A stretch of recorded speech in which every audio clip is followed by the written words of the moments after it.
Assalamualaikum warahmatullahi wabarakatuh. Perkenalkan, nama saya Imam Ade Wahyudi. Saya dari jurusan akuntansi, mahasiswa Universitas Muhammadiyah Tangerang. Di video kali ini, saya akan menjelaskan kenapa saya memilih teori ekonomi mikro. Alasan saya memilih teori ekonomi mikro karena pembahasan teori ekonomi mikro itu, teori ekonomi mikro mempermudah suatu perusahaan dalam memahami perilaku, kemauan, dan kebutuhan konsumen. Penjelasan teori ekonomi mikro menurut saya itu ialah teori yang mempelajari mengenai setiap individu yang melakukan kegiatan ekonomi untuk memenuhi kebutuhan hidupnya. Ada juga teori ekonomi mikro menurut pakar ahlinya, salah satunya yaitu dari David A. Moss.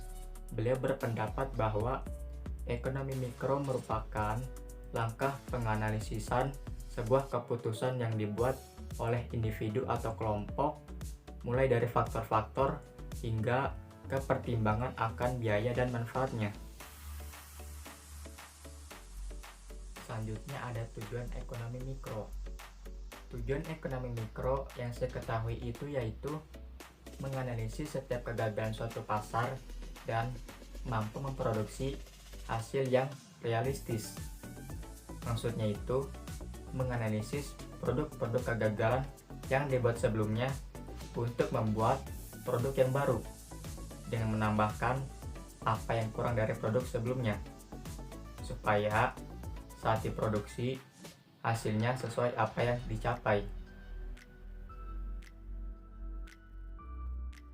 Contoh teori ekonomi mikro dalam kehidupan sehari-hari yaitu yang pertama, permintaan, yaitu permintaan jumlah barang atau jasa yang mampu dibeli dan diminta konsumen dalam tingkat harga dan dalam waktu tertentu. Yang kedua, penawaran. Penawaran itu ialah jumlah barang atau jasa yang tersedia yang nantinya akan ditawarkan atau dijual kepada pihak produsen atau penjual dengan berbagai tingkatan harga dan dalam waktu tertentu. Jika harganya mengalami kenaikan, maka penawaran pun juga ikut meningkat. Yang ketiga, perilaku konsumen dan produsen.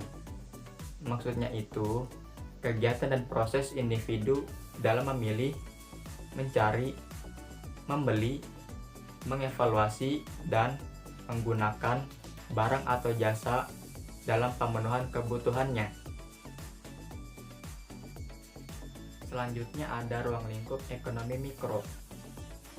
Ruang lingkup ekonomi mikro adalah konsumen dan produsen.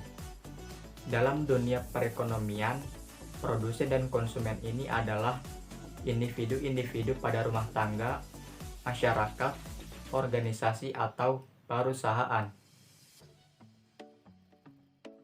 Ada beberapa ruang lingkup teori ekonomi mikro, yaitu ada teori perilaku konsumen, ada teori produksi, ada permintaan, penawaran, dan keseimbangan harga pasar.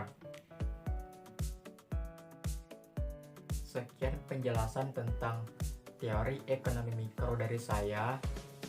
Semoga videonya bermanfaat bagi yang menonton video ini.